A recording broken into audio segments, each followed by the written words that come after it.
Os alunos ficam surpreendidos quando mencionamos que no acidente automobilístico, em que o veículo pega fogo, o indivíduo pode chegar a óbito por asfixia, antecedendo a ocorrência de óbito por queimaduras. É exatamente isso que, quando a gente fala em necrópsia forense, a gente avalia muito no necrotério. O indivíduo morreu carbonizado, mas será que a causa da morte foi o fogo ou foi a inalação da fumaça? Uma das formas que fazem a gente confirmar isso é exatamente a presença de fuligem nas vias aéreas, principalmente na região de laringe e traqueia, onde a gente faz a retirada da laringe e da traqueia junto com a língua, e a gente observa essas regiões.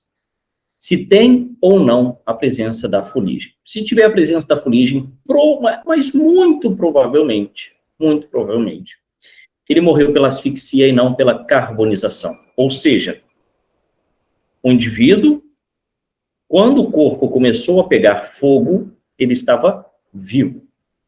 Isso é uma confirmação para a gente. Então, por exemplo, o indivíduo se acidentou, ele bateu de carro, o carro pegou fogo, ele não morreu ali naquela batida, na colisão.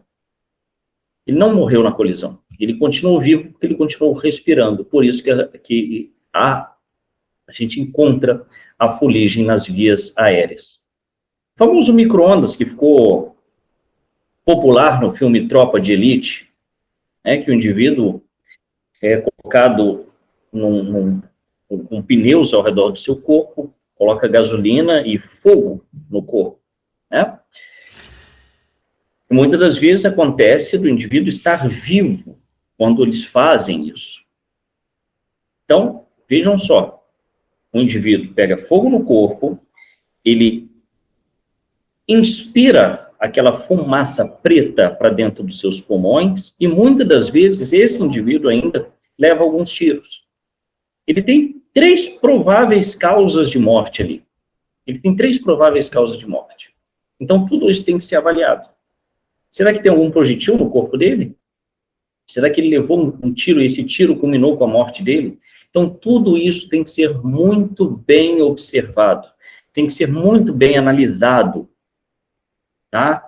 Então, é muito comum, sim, o indivíduo estar em chamas e morrer pela asfixia e não pela queimadura, pela carbonização, tá? Então, essa questão aqui, correlacionando os sistemas respiratório e circulatório, tal situação ocorre por quê? Primeira coisa que eu quero falar para vocês, as causas de lesão celular. É muito importante a gente levar em consideração que tudo pode causar a morte celular. Paracelso já dizia que não existe nada que não seja veneno. Tudo é veneno. Até a água pode ser veneno. Até a água que a gente bebe. Tudo depende da quantidade. E ele ainda afirmava que a diferença entre veneno e remédio é simplesmente a dose. Você pode utilizar um medicamento que pode ser muito bom para você, mas se você usar em uma dose muito excessiva, esse medicamento te mata. Então, é muito importante a gente levar tudo isso em consideração, tá? Então, o que pode causar lesão nas nossas células? A baixa de oxigênio, a hipóxia, a isquemia, né? Então, a isquemia, muitas das vezes, é causada por uma obstrução no trajeto do sangue, em que esse sangue que iria chegar a uma determinada região não chega e vai exatamente fazer com que aquele tecido, aquela célula que iria receber aquele sangue, aquele oxigênio, não o receba. A hipóxia, né, a baixa de oxigênio por diversos fatores. Como, por exemplo, a gente comentou outro dia sobre Covid. A Covid ela é causadora de hipóxia. ela atrapalha o fluxo aéreo. A inflamação presente nas vias aéreas atrapalham muito o fluxo aéreo, entre outros fatores também. Agentes físicos podem causar lesões celulares? Claro, um trauma mecânico, trauma na nossa célula, temperaturas altas, mudanças de pressão atmosférica abrupta, né? Você indo para um lugar extremamente alto, você descendo, fazendo uma descida com um mergulho a grandes profundidades, radiação, choque elétrico. Então, todos esses agentes físicos aqui podem causar lesão celular. Agentes químicos, poluentes aí no nosso meio ambiente, inseticidas, herbicidas, esses venenos que a gente encontra. Quantas vezes a gente ouve aí de pessoas que tiveram doenças graves por conta do uso constante desses venenos. O monóxido de carbono, o CO, que é o objetivo dessa questão, né? O excesso de álcool, de drogas, né? Então, esses agentes químicos também podem causar lesão celular. Agentes biológicos, vírus, bactérias, fungos, parasitas, né? Então, desde micro-organismos até organismos maiores podem causar lesão nas nossas células. Doenças em que o nosso próprio corpo agride as nossas células são as chamadas doenças autoimunes, são mecanismos imunes.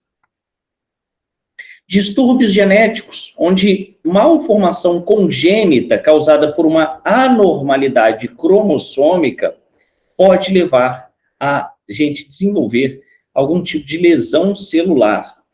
E se essa lesão celular ela for irreversível, é o que causa a morte dessa célula, que é o que causa a necrose. Então, o que é a necrose? É quando a lesão celular ela se torna irreversível, você não tem como mais recuperar dessa lesão. E a gente tem também os distúrbios nutricionais que podem causar lesões nas nossas células, sim, deficiências proteico-calóricas, né? Pessoa caquética, anoréxica, ou até mesmo o excesso, os dois opostos, o excesso nutricional ou a falta de nutriente, tudo isso pode causar lesão celular. Então, só reforçando o que o Paracelso disse, né, a gente tem que ter um equilíbrio. A gente precisa desse equilíbrio, porque se a gente não tiver esse equilíbrio, se a gente exagerar em algo, tudo, absolutamente tudo pode ser mortal. E para a gente reforçar a ideia dessa questão, eu apresento para vocês a carboxihemoglobina, que é a ligação da hemoglobina presente no eritrócito ao monóxido de carbono. A gente conhece muito sobre a carbohemoglobina, que é a ligação da nossa hemácia ao dióxido de carbono, e a oxihemoglobina, que é a ligação do gás oxigênio, né, à nossa hemácia, à nossa hemoglobina. Só que, pensem bem, nós não temos só esses gases. Nós temos um gás terrível chamado monóxido de carbono, em que a nossa hemácia tem muito mais atração pelo monóxido de carbono do que qualquer outros desses gases que a gente está acostumado a falar. E o que isso significa? Isso significa que se a hemácia estiver aqui e estiver ao lado monóxido de carbono, oxigênio e dióxido de carbono, a hemácia vai aonde? O monóxido de carbono. Ela vai se ligar ao monóxido de carbono e sabe o que vai acontecer? Não vai ter espaço para oxigênio. Sabe o que vai acontecer? Uma intoxicação. A gente vai ter uma lesão celular causada por agente químico, que é o monóxido de carbono. Então, vejam só que interessante isso. O indivíduo em um lugar extremamente poluído, ele pode ter uma anemia, olha só, por conta da grande quantidade de monóxido de carbono presente no local. A pessoa vai estar com uma baixa de oxigênio no sangue, baixa de oxigênio ligado, pode estar intoxicado por conta disso. Ou, se tiver uma grande quantidade de monóxido de carbono, esse indivíduo pode ir a óbito. Que é o que acontece, por exemplo, com lareiras em lugares que não há ventilação de ar, a pessoa pode morrer. Consertos de carro em oficina fechada, carro funcionando, monóxido de carbono. Então, assim, fogueiras. Uma vez foi feita uma necrópsia no IML, simplesmente porque o morador de rua foi até um ambiente, estava frio, né? Um ambiente fechado, ele invadiu uma construção, e ali ele fez uma fogueira para se aquecer durante a noite. Ali ele morreu.